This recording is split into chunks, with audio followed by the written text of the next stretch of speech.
আচ্ছা লক্ষা, 1 কিলোমিটার মানে কত ডেসিমিটার? 1000 decimetre sir. ভুল, 10,000 ডেসিমিটার মাস্টারমশাই। ওই মানে আমি আর কি ওইটাই বলতে যাচ্ছিলাম। চুপ কর হতভাগা, তোর অভ্যেস কি জানিস? প্রশ্ন ভালো করে না পড়েই উত্তর দেওয়া। কি নিজের চোখেই তো দেখলেন যে ছেলেগুলো আমার ওই বেতের ডগায় তুর্কি নাচন নাচতো, বছরের পর বছর ফেল করতো, একটা সঠিক উত্তর দিতে পারতো না, তারা আজ ওই কমলাকান্তর জন্য উত্তর দিতে চাইছে। শুধু উত্তর দিচ্ছে না, সঠিক উত্তর দিচ্ছে। সত্যি হারাধন বাবু, আমি এতদিন ধরে এই স্কুলের হেডমাস্টার, কিন্তু ছেলেদের মধ্যে এরকম পড়াশোনা নিয়ে উৎসাহ আমি এর আগে দেখিনি। এই সম্পূর্ণ কৃতিত্ব ওই কমলাকান্তের মাস্টারমশাই। আমি নিজের চোখে দেখেছি ওকে পড়াতে।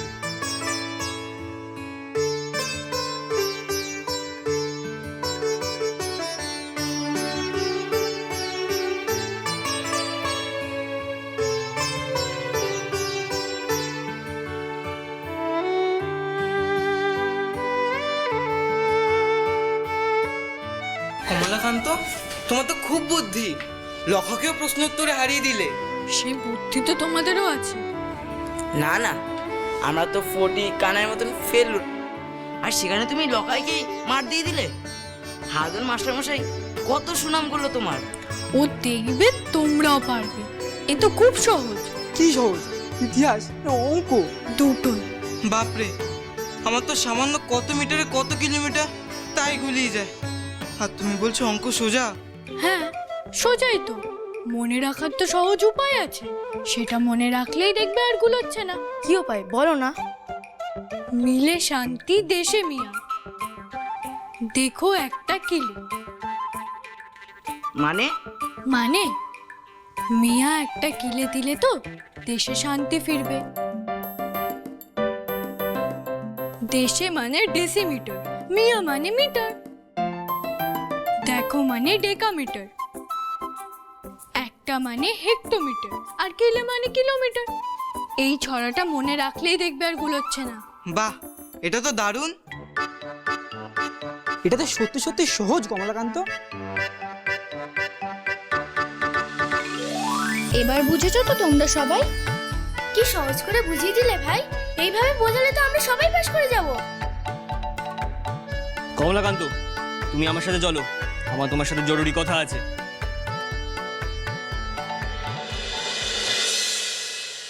লজ্জা করে না তোদের? মেয়েটার কাছে লেখাপড়া শিখে আবার বুক বাজিয়ে বলছিস থুতু দে নিজেদের গায়ে। বারে, ও ছেলে কি মেয়ে আমরা জানি না, কিন্তু আজ ও ছিল বলে আমরা সবার সামনে পড়া বলতে পেরেছি। কাকা বাবু, দিকে দিকে তোমার বুদ্ধি ছড়িয়ে যাচ্ছে বউ, এখনো তোমাকে কে আটকায়? আপনি হাসবেন না, আমার খুব ভয় করছে। আমার জন্য আপনাকে না কোনো আবার শাস্তি পেতে হয়। দেখেছিস সবাই কেমন বউঠানের সুনাম করছে? প্রতিবার ফুলের গন্ধ চেপে রাখা যায় না রে ফটিক, ঠিক বেরিয়ে আসে। শুনুন হেডমাস্টার মশাই, আমরা এখানে পড়াশোনা করতে আসিনি, এসেছি এই মেয়েটার ফয়সালা করতে। কে কি বললো, কে কি উত্তর দিল, তাতে আমাদের বই যায়। এই মেয়ে স্কুলে পা দিয়ে যে ভুল করেছে তার শাস্তি ওকে পেতেই হবে। দাঁড়ান দাঁড়ান,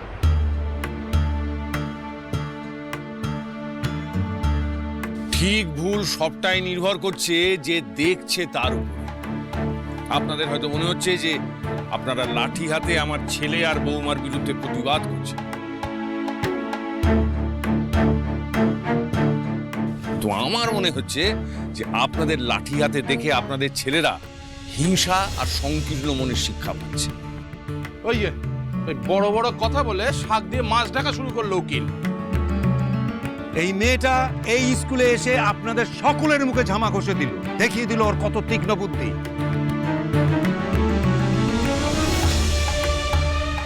প্রমাণ করে দিল ও এই স্কুলে এসে ওর কোনো উপকার হোক বা না হোক আপনাদের ছেলেদের উন্নতি হয়েছে। তারপরও এই কথা বলছেন আপনারা? কিন্তু মাস্টারমশাই তো মেয়ে। তুই একটা ভেড়া, টাকা বললো বলেই একটা ঘুটের মালা নিয়ে এলি ওর গলায় পরাতে। টাকা বললেই কি তুই নিজের কাছে আগুন দিবি হতচ্ছাড়া? আপনি কিন্তু আমার ভাইপোকে অপমান করছেন। লক্ষিন্দর জগৎপুর পাঠশালার ফার্স্ট বয়, এটা ভুলে যাবেন না। ঠিক, ওকে তো বাঁশবনের শেয়াল রাজা আমরাই বানিয়েছি। আজ আমি মুখের উপর বলতে বাধ্য হচ্ছি, আপনার এই ভাইপো না ওই মেয়ের নখের যোগ্য না।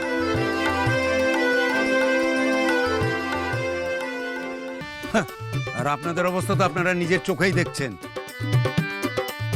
আপনি আমার বউয়ের সুনাম করলেন মাস্টারমশাই। হ্যাঁ করলাম, ও সেটারই যোগ্য। মানে এই প্রথম হারাধন মাস্টার কারো সুনাম করলো বউ। ওই ভাইপোকে দিয়ে অন্যের গলায় ঘুঁটের মালা না পরিয়ে না ভাইপোকে জুতো পেটা করুন।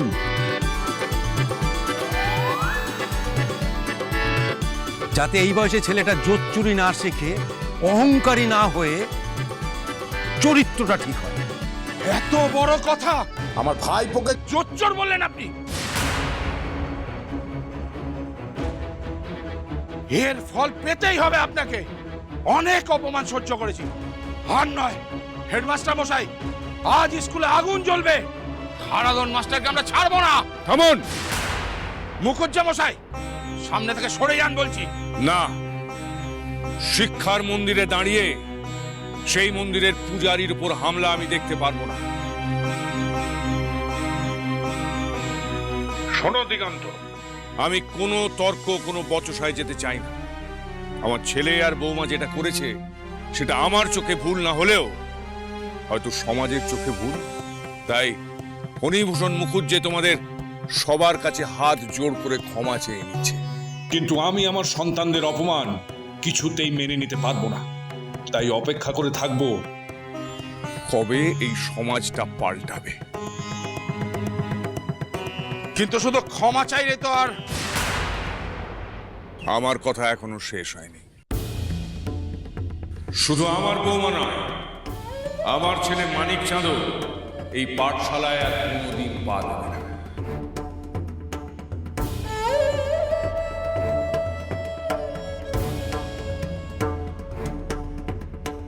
আর এর অন্যথা হলে তখন তোমরা যা ইচ্ছে করো। এই তো এতক্ষণে পথে এসছেন, আমরা তো এটাই চেয়েছিলাম। তা আগে ভাগে এটা বললেই হতো। চলো সবাই, আমাদের কাজ সম্পূর্ণ হয়েছে। এই যে উকিল বাবু, এবারে ছেড়ে দিলাম, কিন্তু এই মেয়ে যদি আর স্কুলে আসে এরপর কিন্তু ছাড়বো না।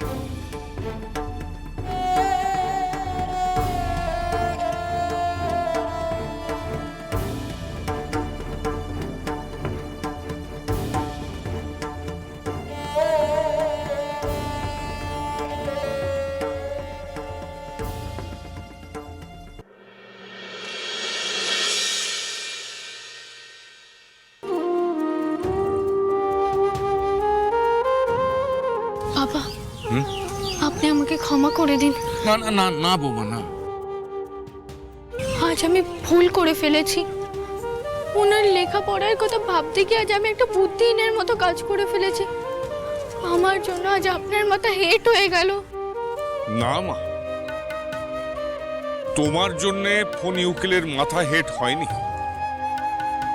যে শিক্ষা প্রতিষ্ঠান শিক্ষার থেকেও শিক্ষার্থী ছেলে না মেয়ে তাতে বেশি গুরুত্ব দেয়, সেখানে আর না থাকাই ভালো। মানিক, তুই বৌমাকে নিয়ে বাড়ি যা, আমি একটা গুরুত্বপূর্ণ কাজ সেরে আসছি। আচ্ছা বাবা, চলো গো। আর শোন, আমি যতক্ষণ না ফিরছি বৌমার সম্মান রক্ষার দায়িত্ব কিন্তু তোর। আজ তোর চরম পরীক্ষার দিন মানিক, আর এই পরীক্ষায় যদি তুই উত্তীর্ণ হোস, জানবি জীবনের সব পরীক্ষায় তুই উত্তীর্ণ হয়ে গেছিস।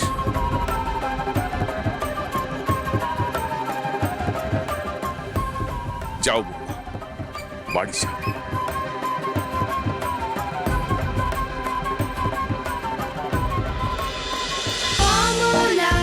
শ্রীমান